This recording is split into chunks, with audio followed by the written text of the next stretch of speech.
everybody. Today we welcome Lieven Smeyers. Lieven is CEO of Lito. He and his team managed to develop the Lito box.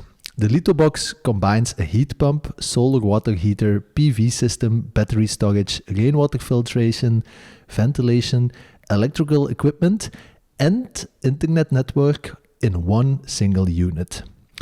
Even stronger, it's all on 1 square meter for the smallest unit and placed on site in less than 1 hour. We at Bao Living look with admiration at this innovative product, and I am really happy today to talk to Lieven about his entire journey. So without further ado, welcome Lieven, and thanks for being here today. How are you doing? I'm doing well. Thanks, Benjamin. Thanks for having me. It's a pleasure. Very happy that you made time for us to present myself and our company. Yeah, no problem. I think you are one of those really innovative solutions today on the Belgian construction market. And I think, we already got introduced to each other. I think at the very early beginning, we once met 5-6 years ago. I don't really remember when, but I think we started around the same time, yes, no? Exactly. Yeah. Maybe, as we tend to do here on the podcast, we go a bit through the chronological progress of the idea of the business, where it came from. So maybe it's a good place to start at the very early beginning of Lito and where the idea came from, how it originated. So maybe we start there. Mm-hmm. To be honest, my interest for circularity and for renewable energy started way back ago. I think I'm talking about 25 years ago when I was a student. And I read an article in the newspaper and I cut it out, and maybe I still have it somewhere at home. And this article was about carbon dioxide. How is it created in our atmosphere? And in fact, the explanation was very easy. For every liter of fuel that you use, you create 2 kilograms of CO2, of carbon dioxide. And with that insight, I was thinking, imagine if every time you fill up your car with, let's say, 50 liters of diesel or petrol, that there would be a second car that is twice as big and that could be filled up with CO2. The problem is, in my opinion, that CO2 is a gas. You don't see what happens if you create CO2. But if it would be a fluid or if it would be a solid and you had to take it home after that you were creating CO2, then for a typical Belgian guy, it would or person, it would be 10 tons of CO2 a year. So that would make you put, if you had to put all this CO2 in the evening in bags, store it in your garage and put it at the street every Sunday evening for the garbage truck to come, it would be 10 bags of CO2 for every person every week. So if you're a family of 4, it would be 40 bags of CO2. And that insight I got 25 years ago, and that already triggered me at that time to create products that do actually the opposite. Instead of producing CO2, in the first place, creating less CO2 and maybe even, how shall I say, doing the opposite. And that's the developing. That is where we have to go to find solutions that solve this problem. It's the most urgent problem I think we have to tackle right now. So that's in the very early beginning, and that was more or less an introduction to the business where we are right now. So that's 25 years ago, but Lito is only active for the last 5-6 years, right? Yes, exactly. So I was active in the construction sector since 2006 in renewable energy. Yeah. And the reason why I started Lito Box, in fact, is because from 2008 on, we got European legislation. And this European legislation said that every house needed to reach a certain insulation value, needed to have some renewable energy in it. And I was doing these calculations every day.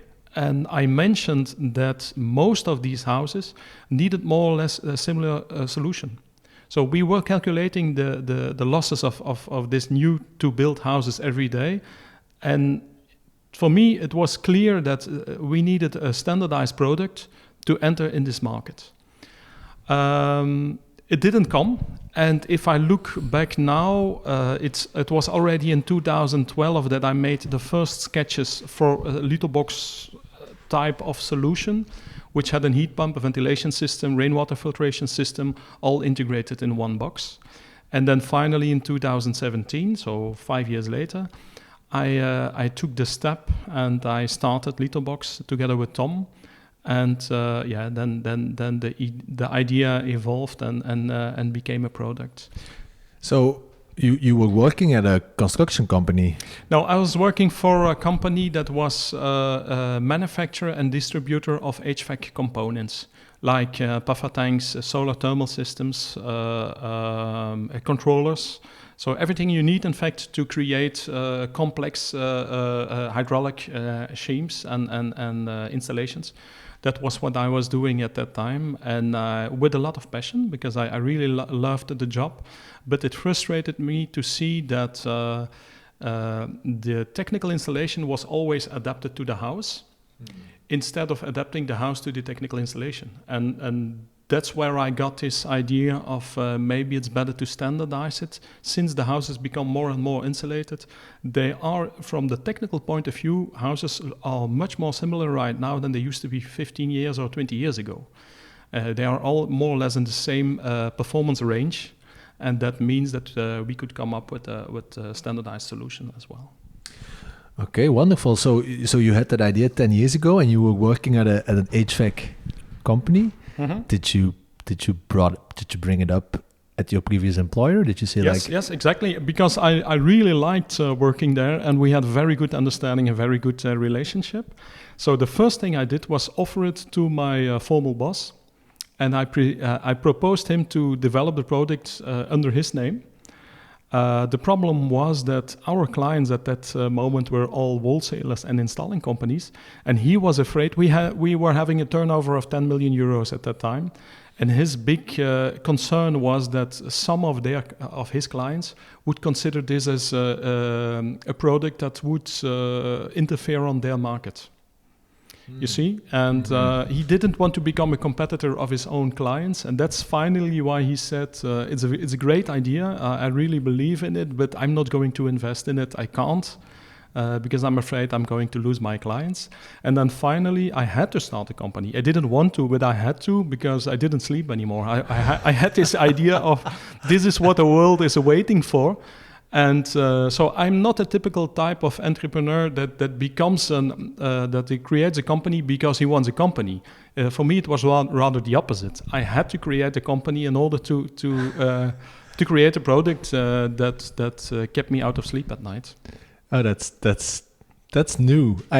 We've had a lot of entrepreneurs sitting here. I don't think anyone has said like, yeah, I didn't want to do it. I needed to do it because I could not. Yeah.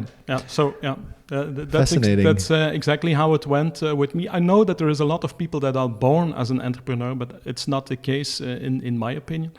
I'm passionate about some technical, shall I say, solutions and designs. And that made me create a company. Because you're also an engineer by study. Yeah, I am a design engineer. Yeah. Right. Okay. Yeah. And why didn't your previous employer just like became a shadow investor in like a new legal entity? Like, maybe it had to do with the fact that I had so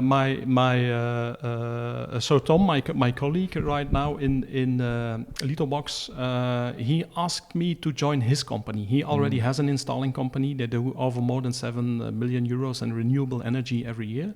And he was looking for a kind of a sidekick, a commercial sidekick, and that was the reason why he contacted me. Mm-hmm. So he offered me a job, in fact, and then the day after I told him, I can offer you a job as well. And I explained him the idea of Lito Box, and then one day later he called me and said, I didn't sleep last night again. It's a virus. So, yeah, and that's probably how it started. But it could have been other people as well. I just had the idea, and I was just looking for people that are as passionate as I am to make it happen. And Lito is Lieven and Tom. Yeah, I don't like to hear that mentioned. We used that name at that time because we didn't have a name for the product yet. Okay. It was an all-in-one box. That's how we called it at that time. And then finally, I was using the first letters of our names, Lito, and finally it became Lito Box. And if people ask me now where the Lito comes from, I always say that it stands for stone, because Lito with the H means stone in Latin. And in fact, that's how we want to be considered as a one building block in the construction. So Lito comes from stone. Right. Yeah. Okay. And maybe before we continue in the chronological progress, maybe explain to the audience, because your inherent motivation comes from the environmental challenges, which I have seen as a recurring theme in a lot of the people who sit here. It's the same with us. We also started Bao because we wanted to do something about the sustainability challenges in construction. But why is Lito more sustainable, or what's more sustainable about the way that you install it than the traditional way? Maybe explain that a little bit to the audience. I think that we try to make a difference in always looking the most efficient way. I'm really passionate by efficiency. So what I see is that a typical installation, HVAC installation, as it is installed nowadays, it will bring you, let's say, 4 or 5 subcontractors. So on Monday, someone will come to install the heat pump, and the next day it will be a ventilation system, a rainwater filtration system, battery pack, photovoltaics, solar thermal, etc. And often these people bring the same products and they do the same job. And there's a lot of waste, a lot of kilometers driven, a lot of emission. And finally, at the end of the week, you aren't always 100% sure that it's working properly. And there isn't, and that's even, maybe it's even the biggest problem, you don't have any idea of how well the installation is performing. And by doing this in, I would say, protected environment, which is where we built the Lito boxes right now, we can always make them run before we deliver them on spot. We hardly have any waste. So I think we pay 6 or 7 euros a month for emptying the bins, so which is extremely low considered the number of installations we make. In fact, there is a lot of ways to increase efficiency in HVAC installations, but definitely one of them is building them modular, off-site. And by doing always the same, you have a second big advantage, and that you can eliminate parts that you don't really need or use. And so we started also experimenting. We started eliminating parts in our installation, and since we have a digital platform, we can see how the installations are performing. And we always end up with easier and simpler installations. And the ultimate goal is to come up with a washing machine, for instance. So a very compact, affordable, standardized solution that everybody knows and can use. Right. And you say you can monitor any installation you've ever done. You can monitor it online and see how it's performing, how it's... Yeah. So we use currently connections to the different, so all these components are electronic components. Heat pump has a controller, the same for a photovoltaic inverter, battery packs as well, ventilation units. So what we do is we source this data on the different machines, we compare them, and we did an innovative project over the last 2 years to see how efficiency is affected by the position or the how shall I say, the status in which the different products are being used. So if you have a heat pump that is running at full spec or full capacity at negative temperatures, and you put on your ventilation unit at highest speed at the same time, what's the effect on the efficiency of the overall Lito box? So that is the tests we have been doing. And we came to interesting insights that you do not always have, I think, if you do installations in the traditional way, because by repeating exactly the same installations for several times, you can find how shall I say? Always you can increase the efficiency or the effectiveness of the installation by percentages. But finally, we came up with solutions that have very, very high SPFs, or seasonal performance factors. Right. So because you indeed always do the same installation, the same appliances, you can also start analyzing how they interact with each other, while in a traditional installation process, they just install an appliance, but they are totally like oblivious to how these different appliances work between each other, because most of the time they're also always installing different combination of appliances. Exactly. So, and especially last year was a hard year, because most of the installing companies, they just install what they have on the shelf at that moment. So imagine being into the heat pump business with an installing company for, let's say, 10 years. There is very few companies that tend to use one supplier or two suppliers. So often they get an offer from a wholesaling company, or there is a promotional offer of a manufacturer of three-way valves or pumps or other equipment, and they change the way they install the installation by the products that are supplied at that moment.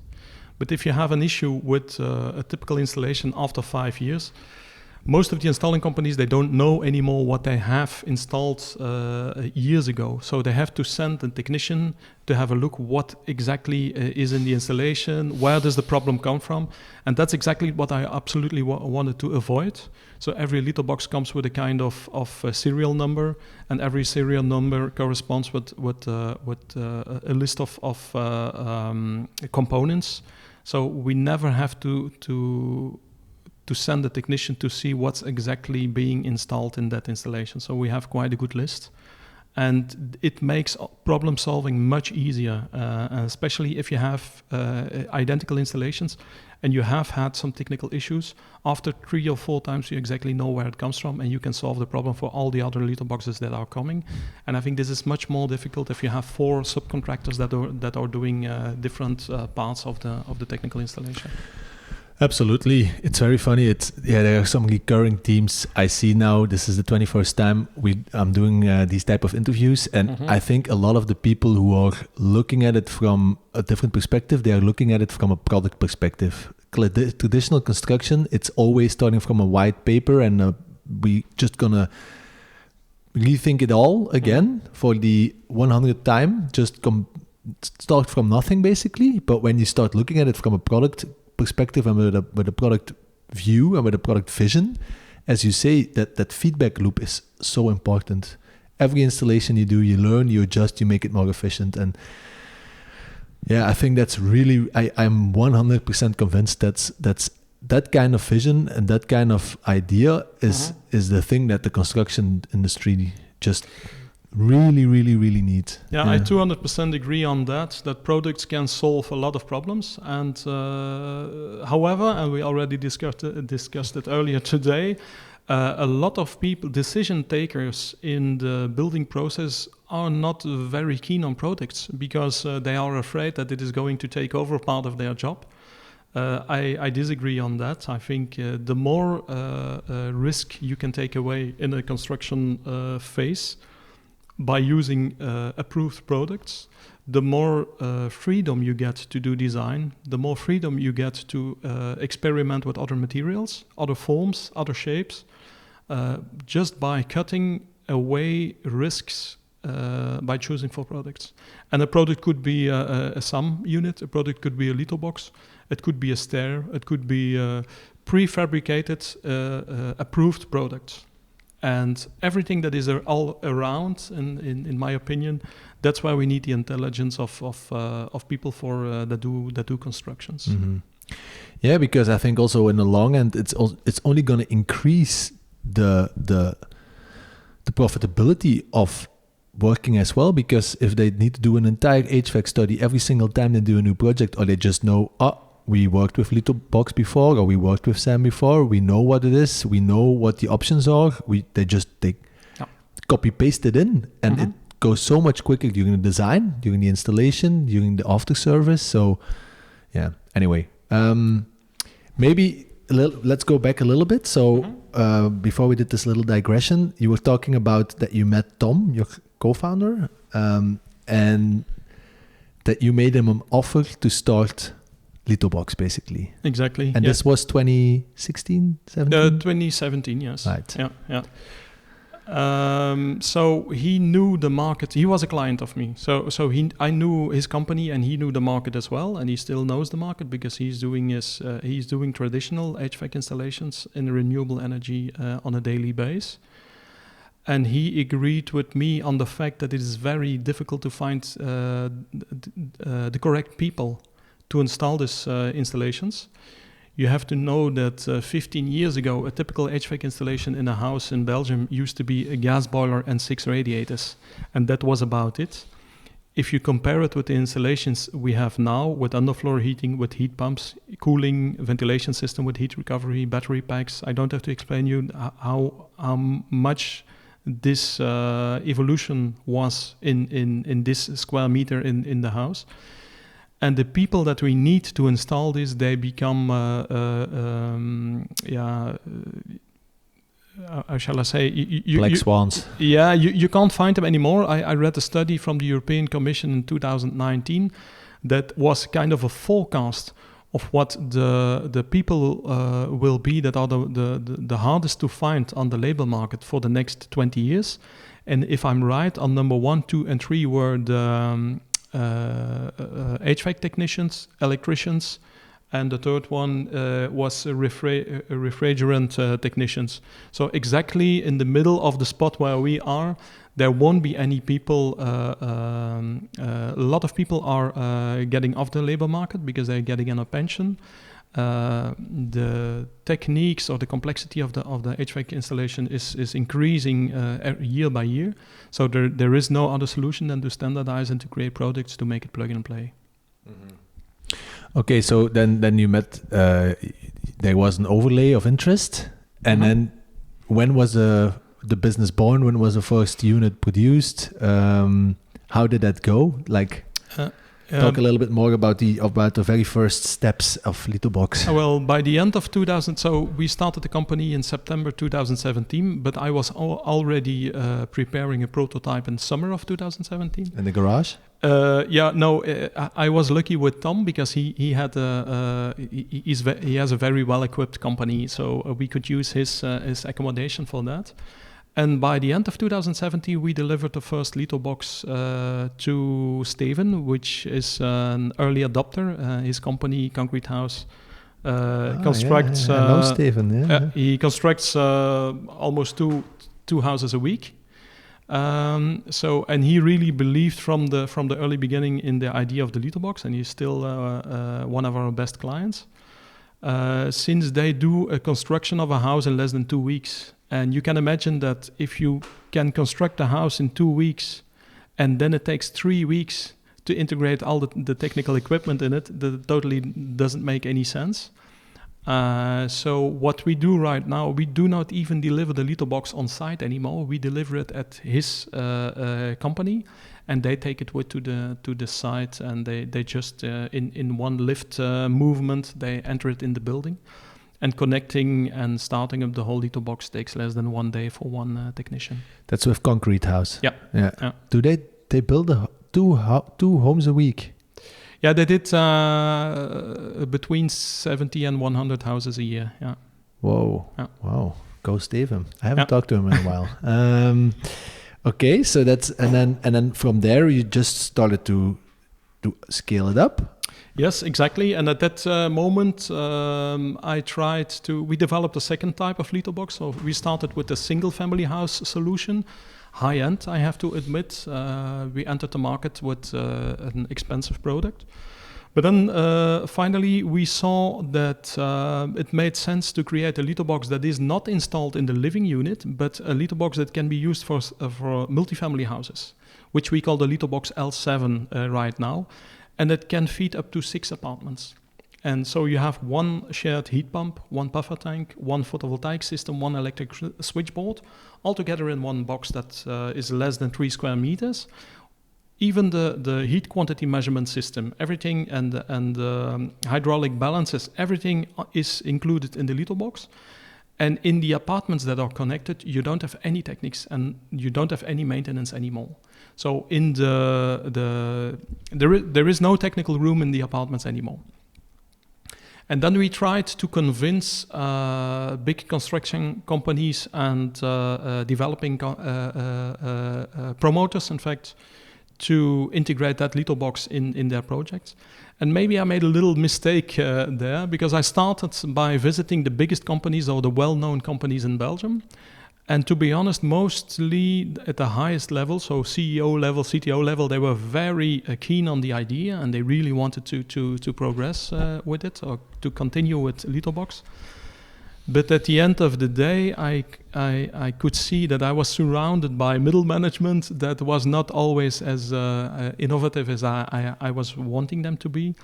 And maybe I chose the wrong battle. I tried to convince people that were thinking and building in a very traditional way. I was trying to convince them to do modular construction. And the lesson I've learned there is that if I would do it again, I would definitely start from the first moment with modular construction companies and offer them a solution that fits exactly in what they are doing, instead of being an ambassador of modular construction and trying to convince people that didn't want to be convinced at that moment. I see there, however, an evolution. So some of these companies that were not very keen on the idea 5 years ago are doing modular construction right now, and I'm quite sure that a lot will follow. But we invested quite a lot of time, not only in meetings, technical meetings with them, but also in calculations, offers. We adapted the box several times in order to make it fit exactly in their projects. But finally, it wasn't always a success in terms of sales. Okay, so right, so you got the first cases going. It proved the solution proved itself, and then you. Yeah, then you try to scale it up via going through the big, immediately try to go to the big boys. Yeah. Yes, because I wanted to avoid, we had quite a lot of demands via our website of people that were constructing or renovating single family houses, up to 200 demands a year. Okay. Yes, and I never wanted to go into that business. I always wanted to stay in business to business, because I'm convinced that by creating a second installing company, that we would make exactly the same mistakes, or we would have to tackle exactly the same problems that installing companies have right now. For instance, that they can't find technical skilled people. So I really first wanted to get to the bigger projects, to bigger promoters, to bigger construction companies. And it paid off finally, but only recently. So we have, at this moment, we have some bigger projects on our chart, and that will be executed by the end of this year, and then the next 2 years. There will be for over 2.5 million euros of Lito in value of Lito boxes that have to be installed in bigger projects. But these are projects that we were investing in for more than 2 years. Mm-hmm. Some of them even 3 years. So not always an easy. It isn't always easy in all, but I don't have to explain you. You could say that we can install an HVAC installation in 1 day, but it takes 3 years to convince to get a signed contract. It's not always easy to come with a disruptive solution in a rather, I would say, conservative sector. Yeah, that sounds so recognizable. Like I cannot. Yeah. It's funny, it just goes, it's the exact same trajectory for us. And sometimes I look back and I think, okay, how could we have avoided this? Because, as you say, I'm still behind our decision as well to not go to that B2C market. I mean, we did some, to the first ones. Yeah. But to go to B2C market directly, I don't think that's scalable. And at least from our perspective, we want to maximize the positive impact the product can have. And if you need to do it one B2C installation at a time, it doesn't really, has the opportunity to scale quickly. But I don't know, what if you look back, like, are you now considering to go B2C?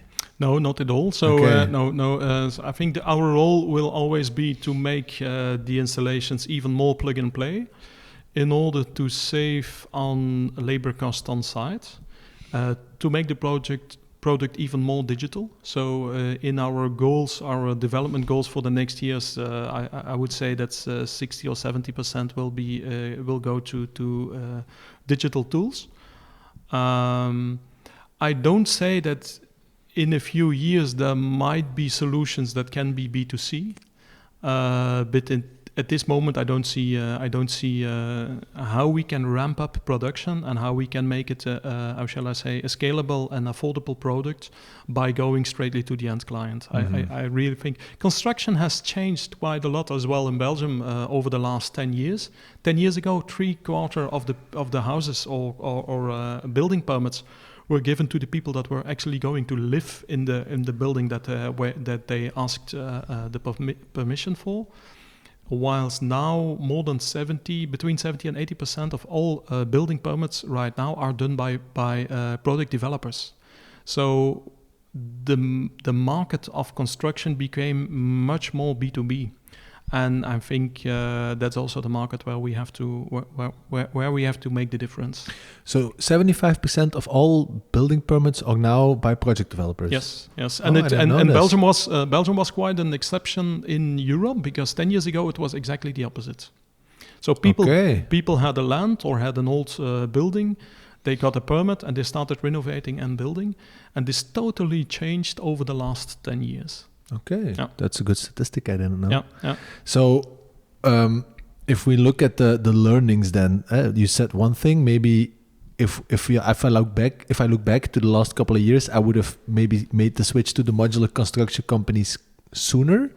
Is there anything else that you can share the audience? Like what did you learn in that journey of scaling it up? Yes, I've learned quite a lot of lessons. So, definitely one of them is that to be honest, there wasn't a lot of modular construction companies in Belgium at that time. So you can see them now every day. There is a new modular construction company rising. So it became very popular over the last year, or maybe the last 2 years. But 5 years ago, these were rather exceptional. I'm thinking, what other advice could I give? To be honest, when I started Litobox, I didn't want to have any financial support from the government or subsidy. That was my idea, was to make the company grow without external aid. To be honest, then in 2020, COVID-19 hit quite hard. And by the end of that year, we didn't have any orders anymore. We did all the companies that were in construction were in lockdown. And then finally, I made a small wish list. And I wrote down what I still had to develop for the next years. And I came to the conclusion that a lot of these solution or investments were in digital equipment or digital tools. And then I wrote a VLAIO program, which is financial support. How shall I say? It's a project on innovative solutions that is supported by the Flemish government, and it's called VLAIO. And we are 2 years later now, and I'm very happy that I did this. Not only was it a welcome support from the financial point of view, but we made a huge step forward in our company, because instead of integrating different techniques in a box, we became, how shall I say, TCO experts. So instead of only building an installation, we really got insight in how is it performing, what's the energy consumption, when is the energy consumption done in the building, by what type of product, and what's the effect of all the external factors around, like behavior of people living in the house, like external temperatures, etc. What does TCO stand for? Total cost of ownership. Right. So Okay. really, Yeah. how the product is performing during its lifetime, we had very good ideas of that, but now we can really put a finger on it. We have exact data of when the energy is used and when solar energy can be used in order to increase autoconsumption. I can imagine that data is potentially going to be more valuable than the installation or the production part. Yeah, I'm still a materialist, which means that I'm really connected to how things work in how shall I say, in the hardware rather than in the software. But you're right that if we are going to solve how shall I say, the renewable energy problems that are or the energy problems that we still face, it will, for an important, the impact of data, of collecting data and using data in the correct way will be, you can't underestimate it. Yeah, exactly. So we came to very, very funny conclusions, even to see how, to give you an idea, if we could see on the television that there were some freezing days coming, I was always happy because I knew now we are putting Lito boxes in stress. So we are putting heat pumps. We are going to let them run 20 hours a day, and what will be the impact on the efficiency and on the other how shall I say, part of the spectrum. In full summer, when we had a heat wave, I was also sitting behind my screen and seeing how is the cooling doing? Can we do it only on solar energy? Can we cut cooling during the night? Can we increase autoconsumption? So it's very, very, very interesting things. And I really still believe in the combination of hard and software solutions. Mm-hmm. So I don't believe, sometimes you hear about people that develop the kind of software that is going to revolutionize the building, for instance. Yes, of course it will, and data is important, but you always need a very good, how shall I say, marriage between hard and software solutions. I'm convinced, and I'm too passionate about design in the technical point of view to leave everything that is hardware behind and only focus on software. So it will always be the two for me. Mm-hmm. Yeah.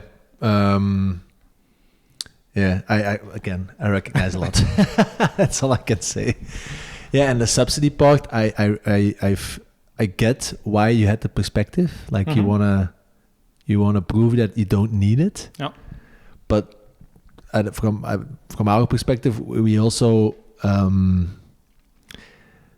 we changed on it quite early because you do notice, like in Belgium, I think we have the highest tax rate in the world, mm-hmm. right? So you notice it when you're gonna hire people that it's so expensive, and then quite quickly we switched to we are kind of like we're paying for it, so it's also a competitive disadvantage to don't make use of the system where you're operating in. Yeah, you could consider it like that. Yes. Yeah. So finally, we used financial support from the Vlaio project, and we had to hire. So one of the conditions in order to get this support was that we had to hire a person, and this person shouldn't be how shall I say, an HVAC technician. It should be someone that is skilled, that has digital skills. So he was in charge of everything that had to do with the analysis of the data, and also part of it was also in digital development. And I'm very happy. I'm very happy that we made this step, because we became another company. We became mm-hmm. really TCO lovers, so total cost of ownership lovers, instead of an installing company. With how many people are you now? We are working with 4 right now. We have the big advantage by working with Tom that we can also rely on his installing company. He has 30 people working. But at this moment, we are developing an innovative solution, which I can't tell you too much about, because it's part of an intellectual property right now that we are still describing. But it will make it possible to do the construction of the Lito boxes by disabled people. So we made the hydraulic structure in the Lito box so standardized and easy that it can be done by almost everybody. And our goal is to do the production in this and 2 years in a company that is specialized in assemblies of hydraulic components, and they work with disabled people. Awesome. Yeah. That's very cool. Our goal is not to become a big production company. So development will always be at the core of our business, and sales also, I hope. But my dream on the long term is not to have a company where there is 500 people manufacturing Lito boxes. The manufacturing process, I would like to keep it as simple as possible by using innovation. So by eliminating parts that you don't need. And there is still a lot in heating installation. The Apple model, basically. Designed and... Yeah, they made it easier from the outside anyway. I'm not sure if I would totally want to follow the Apple model in every sense. Because no manufacturing in China. I think it makes no sense. To give you an idea, only 10% of the cost of a Lito box at this moment is labor cost. And that is already much lower than what you would pay if you had a traditional HVAC installation. So I don't see a lot of reasons to outsource it to the Far East, for instance. I think if we will always be constructing... Also, HVAC installations, as we know them in Belgium, are very European. So it's not the type of product that you would produce in the Far East. In the rest of the world, don't forget that 80% of the heating systems around the world, they are air-to-air. So if you look at Japan, if you look at the Far East, if you look at the United States, most of the installations there are what we call air conditioning units or air-to-air heat pumps. This is not exactly what we are looking for in our building market. So there isn't a lot of competence either. Of course, there is a lot of competence, but most of the competence in renewable energy combined with the high comfort demands that we have in Europe, you have to find in Europe. You don't have to look for it all around the globe. Mm-hmm. So I'm also looking at the time. What's the if you could sit back and dream, visualize about where you would see Lito in, let's say, 10 years or at the end of your career, like what would be the end goal? That's not an easy question to ask, but my ultimate goal, in fact, is to create the thing of beauty. Okay. And this might seem strange in our sector, but I can really be emotionally affected by seeing a technical installation that looks good and that runs good. And so the ultimate goal is to create a product that gives you comfort by looking at it. And to give you an idea, when I bought the house where we live with my wife years ago, there wasn't a central heating system. There was no hot water system. The only thing we had was a range cooker, an old Aga range cooker. I don't know if you know the brand. It's a 500 kilogram heavy stove, and it provided us with heat, with delicious meals, and with hot water. It even had a tap to make hot water. And this machine was invented almost 100 years ago. No, more than 100 years, in 1922, by a blind Nobel Prize winner of Sweden. Really? But this is not the most important thing. But just the reason why I wanted to give you this example is every night when we entered the house, we could not. If you entered the room, you would straightly go to the stove, touch it, and it would give you, as well from design-wise, so the shape it has, the form it has, but also the comfort it provides. It really was a great is a great product, and I think that there's a lot of people who have this affection with some machines or stoves, or no matter what they had somewhere in their life, and that's my ultimate goal. to make a technical installation that people really like because it gives them comfort, safety, because it is sustainable, because it hardly uses any energy, and because it lasts a life. So that's on the long term. If you really ask for where I would like to go in this in 10 or 20 years from now, that would probably it to create such a product. That's a very beautiful way of looking at it. Is the stove still at your place? We don't use it anymore because it is emitting CO2. And we have other means now or ways to heat our house, luckily. You have a Lito box? No, I don't have. but it is still standing there. And to be honest, I can't get rid of it either because I still love to look at it. And maybe one day I can convert it myself to make it run on renewable energy. That would be a possibility. But the comfort it provided us in that period is that kind of feeling. It would be great if one day you would have a Lito box that you could, how shall I say, get affected to as much as I did to this stove. And another idea that I also really like about creating a product that is kind of iconic or comfortable to look at is that it maybe could enter the second-hand market as well, which doesn't exist in our sector right now. Mostly after 15 or 20 years, HVAC installations, they are breaking down and they throw it away. And for me, it would be really great to see one day Lito boxes on the second-hand market in such a way that people that can't afford a new one, like people that can't afford a new car, maybe they go and look and they buy a second-hand car. It would be great if people were renovating a house or constructing a house and they could find an affordable Lito box that already ran for 10 years.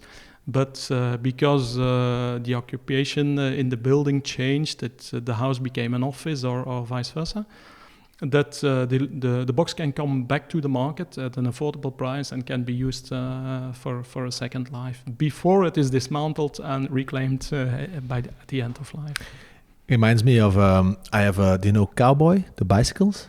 Electrical bicycles? No, I don't know them. But It's a Belgian startup.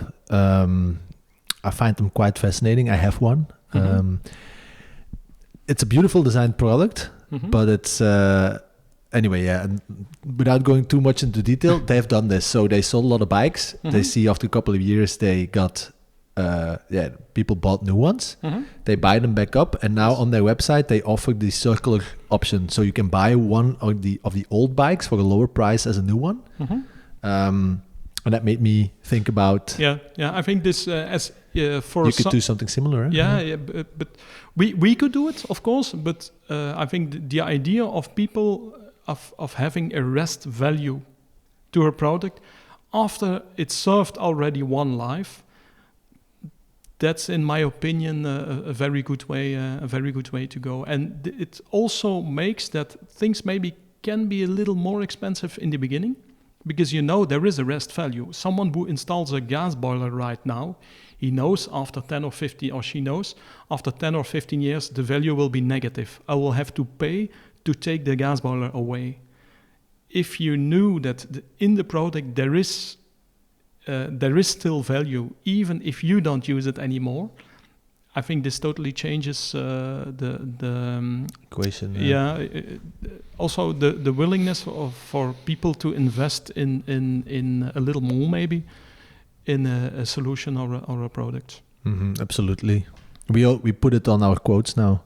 So we say from the SAM, we have also a lot of different elements: electricity, HVAC, but also of course carpentry. And we say the residue value of the carpentry after 10 years of use is X%. So we say we buy it back at that value, no matter. Yeah, I mean there are asterisks to it. If it's fully worn out, I mean, but there is value to those to the remaining materials that are in there. It also reminded me of your story about how you can get emotional from like seeing a beautiful HVAC installation, which by the way, you found your job. But it reminds me, when I read the biography of Steve Jobs, he also explained when they made the first Mac, he was so obsessed with that the interior of the Macintosh also needed to be beautiful, that at the end, when the first model was done, he made there was like a core team of 10, 20 people who like really, designed it on pure will, because the amount of hours and the workload, if you read it, it's unbearable. But he made them put their signatures on the inside of the Mac, to like again reiterate like the entire thing needs to be beautiful. We already know it's beautiful from the outside because you look at it, but the inside and the way it's been thought about also needs to be beautiful. You can often see this in old machines, in old mechanical machines or clocks. You can find the beauty of how it is assembled, and often you can find signatures of people who made it. Yes, yeah. That's something that we, of course, do. I get why we need to focus on high volume and efficiency and automated manufacturing, but the romantic part of building something does get a bit lost, of course, I think. No, but your signature can be in the design as well. So, how shall I say?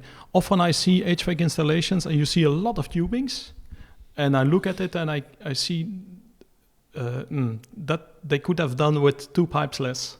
Or there, I suppose that valve, they are not going to use it.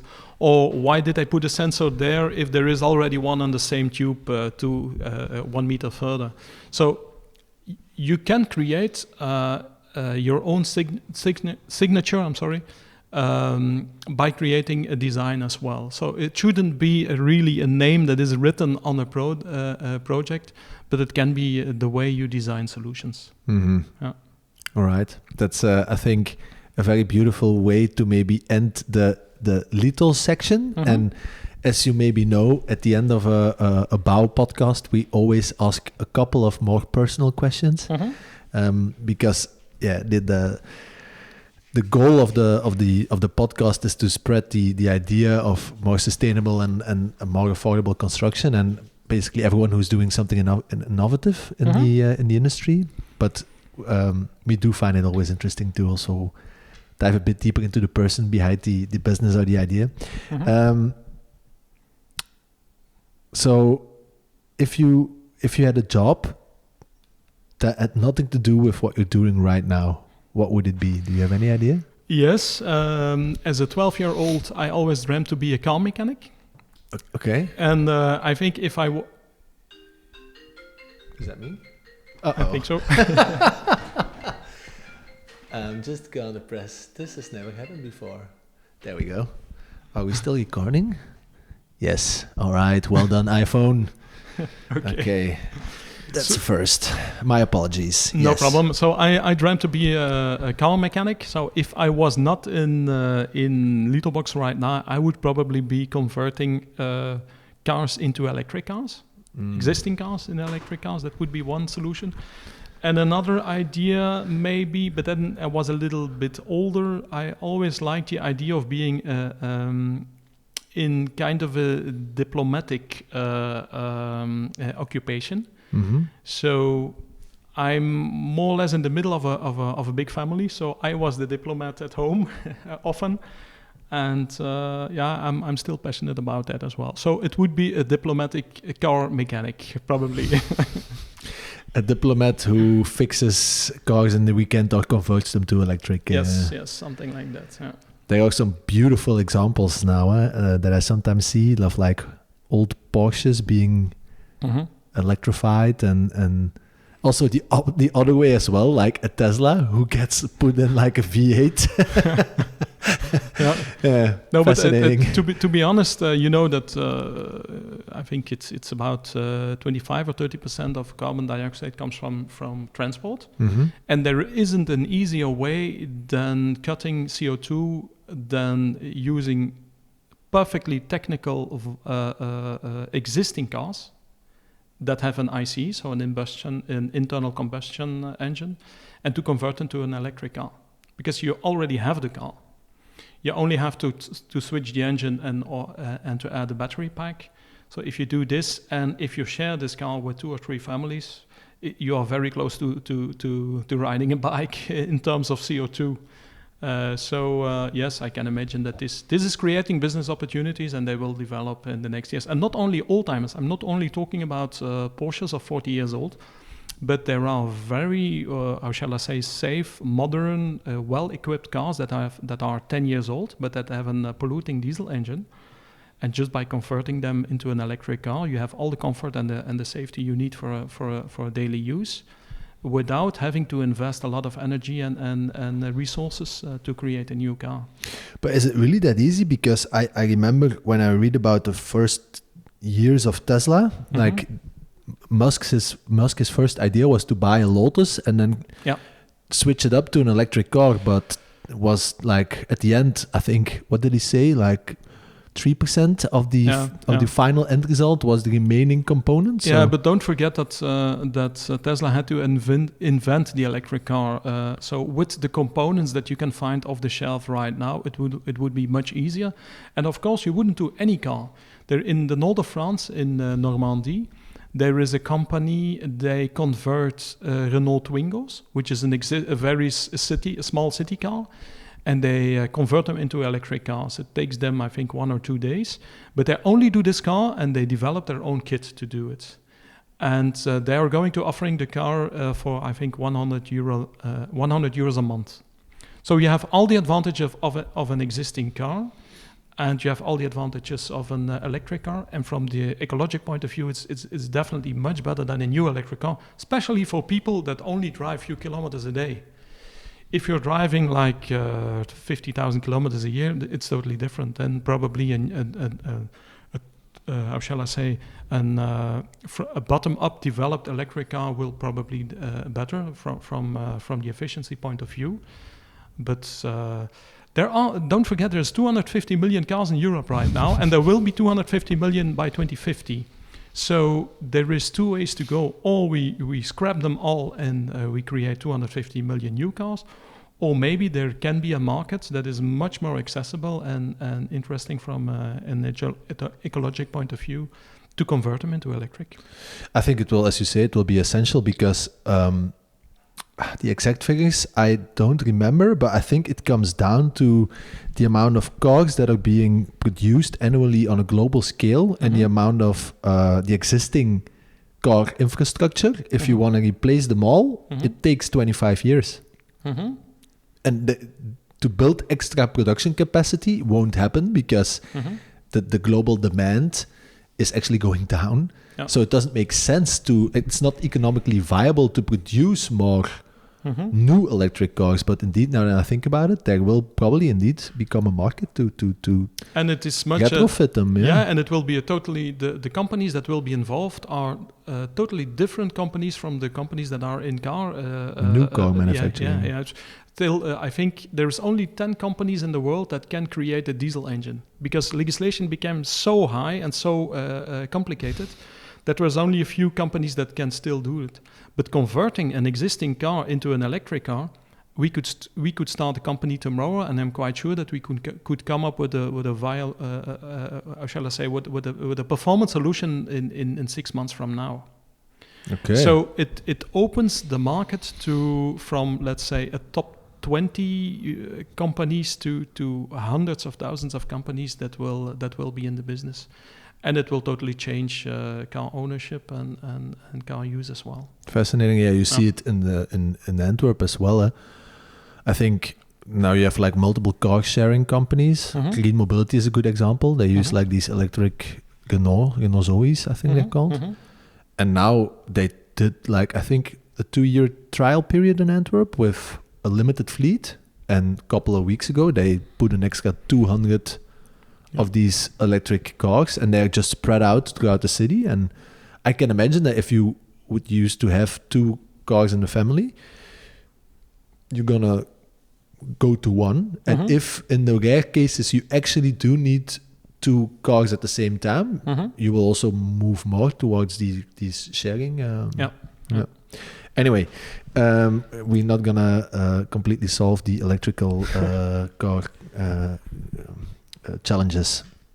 2 more questions. If you could have a drink with anyone, dead or alive, who would it be? That wasn't an easy question because I never had really idols. I never put pictures in my teenager room of people that I admired. But if there would be one person that which I would love to work with for 1 week, then it would be Flaminio Bertoni. And I don't know if you know him, but he's an Italian architect. He was born 120 years ago, so he doesn't live anymore. An Italian architect, sculptor, and car designer. And you will probably know one of the cars he designed. It's the Citroën DS. Oh, the Strek, how do you say it? The eigening machine, yeah. So it's a beautiful. It's a piece of beauty. It's a beautiful product, but not only it's for the way he shaped it, and it is told that he did the total design in less than 2 weeks, but also all the technical solutions that are in this car. Every car that is built today owes something to the Citroën DS. So if it is self-leveling suspension, power steering, disc brakes, a plastic roof to lower the center of gravity, there is a lot of innovation in this one single car. And the fact is, this guy was an architect. So I ask myself, imagine if he did not put his efforts in the car business, but he put his effort in the modular construction business. Maybe the total construction business would totally look different, because sometimes you really need this type of people that have this, how shall I say, exceptional talent to create solutions that didn't exist anymore. And I was searching for this Flaminio Bertoni on the internet, and I found that he developed a modular building solution in 1956. Really? And he built 1,000 houses in 100 days in St. Louis in the United States. I can't find any more information, so if one of the people listening can find more, please let me know. I took contact 1 year ago with the University of St. Louis, with the Department of Architecture, just to ask if there is still houses standing, and they didn't came up with the solution. They couldn't find plants or houses either. So there has been a genius architect, car designer, who made, and he didn't only design the Citroën DS, he did other designs, and they are all very iconic and very intelligent. So if I had the chance to work with him during 1 week to solve to tackle some problems in construction, that would be great. Then we probably would come up with a thing of beauty. Okay. I think that's the best answer we've ever gotten to this question. It's very original. I'm going to look that up. Awesome. Great answer. Last one. Do you have I think the Eastern holidays are in front of us. Mm-hmm. If our listeners are going away with the children and find some time to read, any advice? Unfortunately, it's again a book that I read a long time ago. To be honest, I was 18 years old, and the book is written by a philosopher, a Belgian philosopher, and he is called Ulrich Liebrecht. He is a philosopher that is also interested in Chinese science. And I tend to have special attention for these type of guys. Maybe you know Gerard Bodifé or Etienne Vermeers as well. So these are the type of philosophers that do not only talk about philosophy, but they tend to make a connection to science. And I always found that very fascinating. And this guy wrote a book, and it is called In Armoede. And in armoede, in fact, means in desperation. But you can also hear the word armoede in it, which means poverty. So this book I read at 18 years old is in fact about how the world economy that is always developing offers the best for all of us. So a growing world economy, in fact, normally increases comfort for every citizen around the world. But however, the wealth is not always distributed in an even way. And what he said at that moment, in fact, could have been how shall I say, a warning. Because if you look at how wealth is distributed nowadays, compared with 25 years ago, it even got worse. So over the last 10 years, I think a handful of families or a handful of companies own half of the world. And this is getting worse and worse. So that's one of the reasons why, and the reason why I'm talking about this book is because it always had an impact on me and all the decisions we take. And at Litobox, we are convinced that we have to come up with solutions that are affordable. Not only for the happy few that are very wealthy, they can invest in renewable energy and in technical solutions. They won't have any issue with that. But our goal is to make the Litobox cheaper every year. So we want to decrease the price of the Litobox by 7% per year to make it affordable, to make it a standardized, affordable product for the whole market in less than 10 years from now. And this is due to the book that I read at 18 years old. Beautiful. How sometimes things you pick up very early continue to go along throughout life. They always say the first cut is the deepest, and if you read books of philosophers at 18, the chance is quite big that it has a bigger impact. Maybe if I would have read the book 2 weeks ago, it had less impact. But yes, I had luckily the chance at that age to travel and to read, and it had a huge impact on the decisions we take right now. So I still believe in evolution, in everything that has to do with the economy, a world economy, a globalism. I'm totally not against a high level of development, but we always have to consider that who's taking part in it, and it wouldn't be if I would come up with a great product that is only affordable for 1% of the population. I wouldn't feel very comfortable for that. I think there's other people that can do this better than Litobox or myself. Yeah, there's a lot of things that pop into my mind, but maybe one thing that I do want to say, I think, we have a very same philosophy of looking at those things. It is sometimes a struggle, I think, because now what if you scale up and you can increase your internal margin, but the more margin, you also have more resources to reinvest. Exactly. So it's always going to be a duality there, and I haven't fully cleared out how would you proceed with that? There is, however, a way to do this, and this is talking about total cost of ownership. So you can make a product more expensive. You can increase margins in order to keep more money to do more investments, as long as the product has a lower total cost of ownership, as well the end user, as your company will profit of it. It's not always the easiest way, because you have to convince people to invest more in capex, so to do a higher investment, but on the long run, it will be the most profitable way for all players. However, the market is not always open to more expensive solutions. So. Okay, Lieven, I think that's a good place to wrap it up for this first conversation. We are intending to continue to do these talks once every month. So I hope, because I found it very interesting, I hope you would find the time to come back in a couple of years and give an update of how it's going with Litobox. Would be great. Based on what I've heard today, I think you have a really promising future. I think it sounds so obvious. I think. Especially with the increase of modular construction, I think it's going to be a very clear, and solid business case to start using it.